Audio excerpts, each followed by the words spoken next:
All right, hello everybody, and welcome to the Delusional Fan with Geraghty McCloud. Chris Geraghty here, and back this week, Ryan McCloud. Congratulations, by the way. Your sister got married this past weekend, right? Yeah, absolutely. Yeah. To one of our fans, which is crazy. One of our biggest fans, hers. Yeah, absolutely. It was a great time, man. I'm glad to be back, though. And where were you for the wedding? We were downtown Chicago. It was they did kind of a different deal here. It was a 2-day wedding. They did the ceremony on Friday, reception on Saturday, but it was beautiful, man.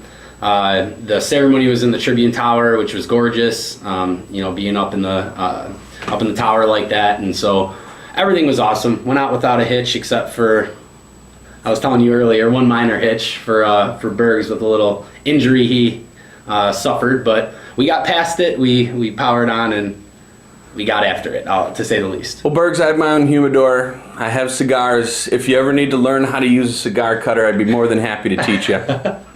So you don't cut your thumb off next time. But no, it's good. It's good. You had a good time. Yes, it's good you're absolutely. back this week. Yeah, Fourth. Do you do anything exciting? Nothing crazy? You know, Alex had to work. My wife had to work most of the weekend. So I spent some time with Alex Bruni, our Alex, and really just kind of hung out, played with the dogs, you know. That's it. Amen. We mowed the lawn. Freedom. You got to Right. do whatever you want to do. Right. So. But no, it was actually a good weekend. Good holiday weekend, relaxed. 3-day weekends are always the best. Yes, so, right. Remember, folks, to follow us on Facebook and Twitter. Also, make sure you subscribe to our YouTube page. This week, couple big things happening. Crazy free agency, which we're going to get into pretty quick here. UFC 200, we're going to talk about a little bit today. Probably the biggest fight card in combat sports history. Apparently. Pretty big deal. I'll get into that with you, tell you what I like about it. Sure. Got a good top 5 for you that is a little bit related to what we're going to be talking about in our first segment here, and then we're going to make some NFL predictions for you guys just for this season alone. So let's get right into it. I really want to know your opinion on this. So most people really thought Kevin Durant was going to stay home. Drafted by the Sonics, which then moved to Oklahoma City. Right. They were literally 1 minute away from playing in the NBA Finals. They were 3 games away. I was going to say, right, 2 extra chances, right. So obviously their team was good enough. And what does he do? He goes and signs with the team that beat him, Golden State Warriors, and now they have a super team. Mm-hmm. Yeah. How do you feel about that?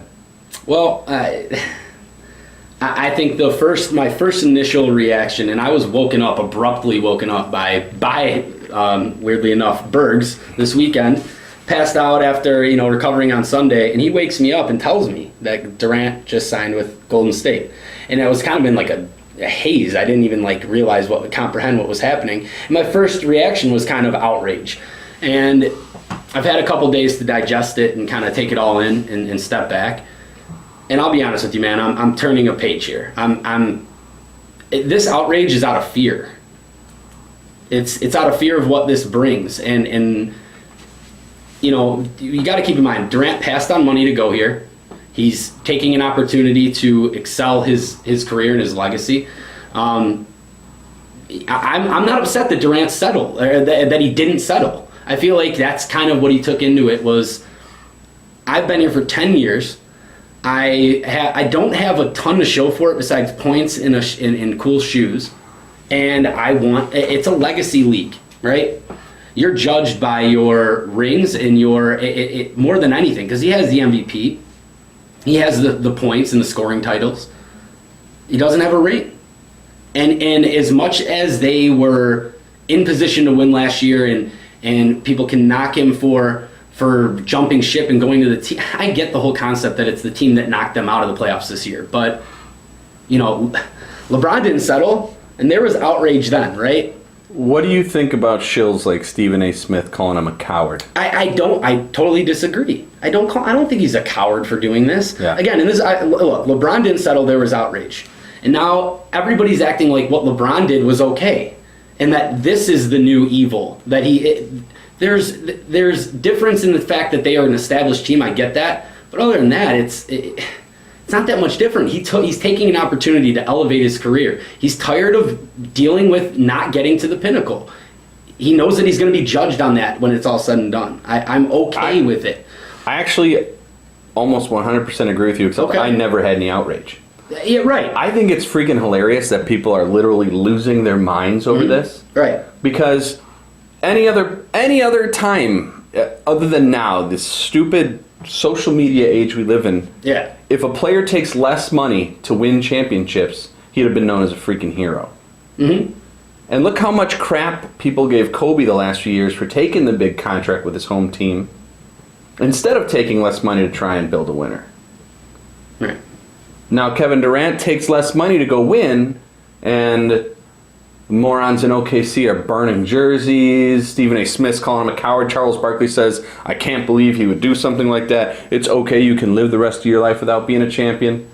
Mm-hmm. That's where I 100% agree with you, because the only way he will ever be known as an all-time great is if he starts putting getting rings on those fingers. Yeah. Yep. It's how many rings you have. Right. So, if you're going to blame anybody, blame Golden State Right. for loading up. How are you going to blame or not Kevin Durant for doing this? He gets to go form a super team.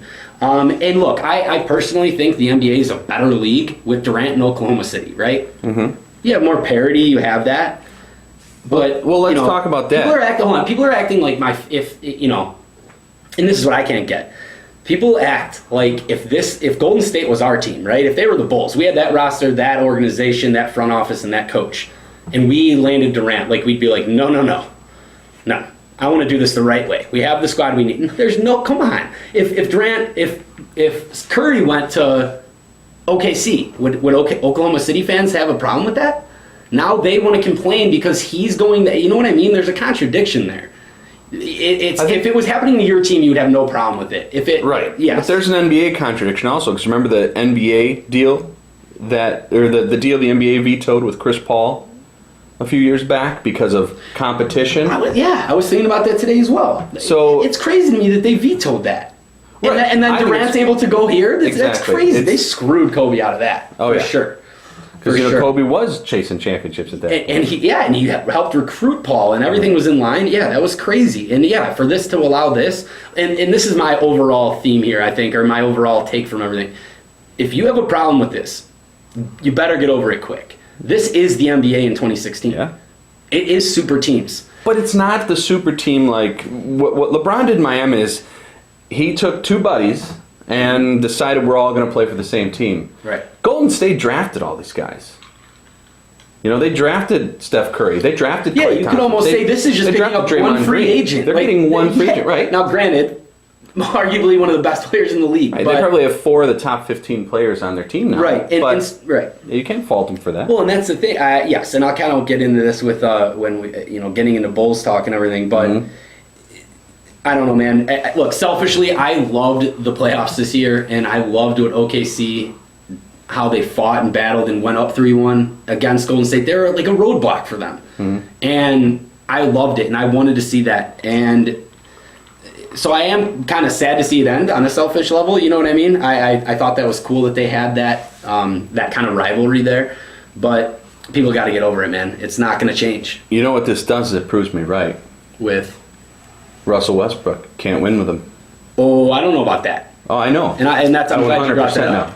I'm glad The you brought reason that up. Kevin Durant left is because he knows he can't win with Russell Westbrook.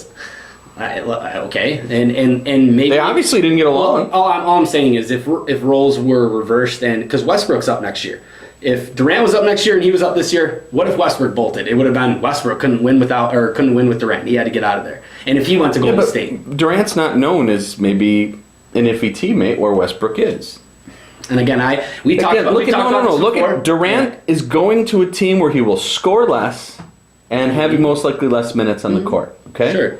So all the MVP talk, all that stuff goes out the window now, which he would have had if he'd have stayed in OKC. He decided, again, the rings were more important, and I'm not going to be able to win those with Russell Westbrook.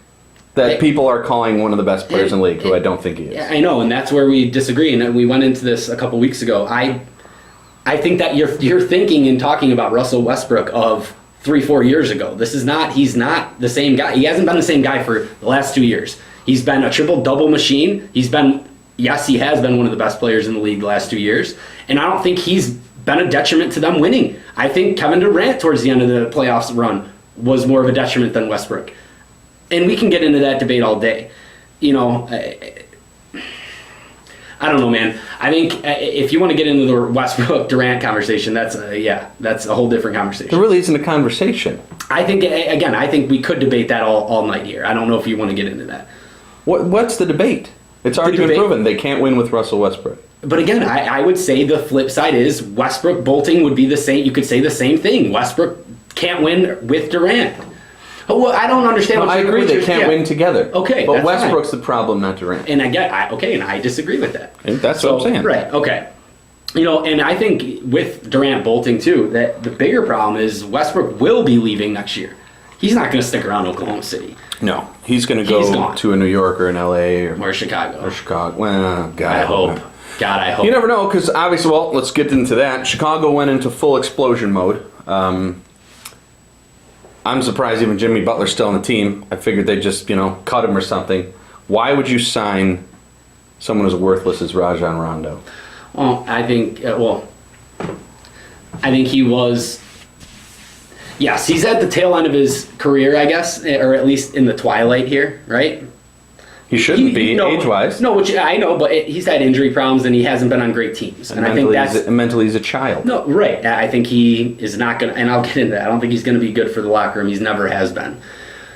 But you got to remember that like 5 years ago, maybe 4 or 5 years ago, he was probably considered the best point guard, if not one of them. And maybe not by you, but by a lot of people. He can't shoot. Dude, but he was averaging close to 20 a game and like 12 assists a game. He actually was one of the best point guards in the league. He's been on shitty teams the last 5 years, 4 or 5 years since he left Boston. It's been a problem for shitty teams. Look, I don't know. I don't know what the Bulls are doing. They've confused me and have periodically confused me over the years, and right. I don't know what they're doing.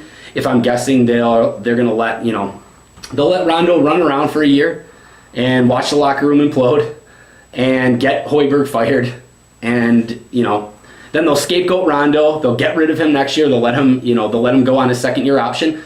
You need to understand something. This is not a long-term thing, okay? This is truly a mediocrity thing. This is let's pick him up. He'll facilitate. I think he'll actually be decent with Valentine and Butler, Mirotic, and McDermott. I think he'll actually work well with those guys. He has a lot of shooters on the team. And he is a good passer, man. He is a good point guard. I know he can be a good point guard, but why mentally can't he put it together? Because that's never going to change. That's never going to change. He wants it to be 2008 with Kevin Garnett and Paul Pierce, and it's not going to ever be that way again. But that's why it worked out for him, because you're not going to out-personality, you're not going to out-lead, you're not going to out-shout Kevin Garnett.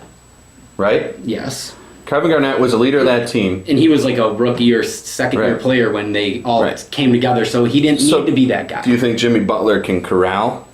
No, absolutely Rondo? not. Okay. No, that's not, and again, that's not the point. I truly think this is let's get things as bad as they can possibly get and blow this team up. Full explosion. And blow this team up. And there's, the next year's free agency is supposed to be a bigger class with LeBron, Westbrook, etc. In the meantime, you just let Rondo facilitate and kind of ruin the team. And again, I don't think it'll be that bad. I think, they'll be as average as they were last year. Yeah.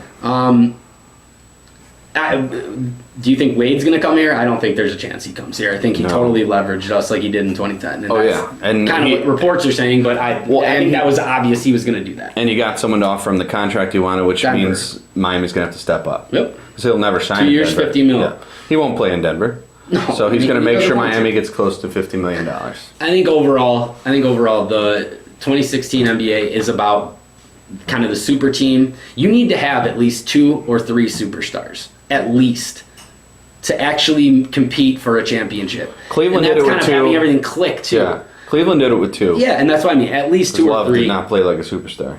No, he didn't. He was non-existent for the most part. But, the Bulls are sadly far from that. The other thing, and again, this comes back to what I was saying, that this whole, a lot of the outrage I really do think is about fear of what this means.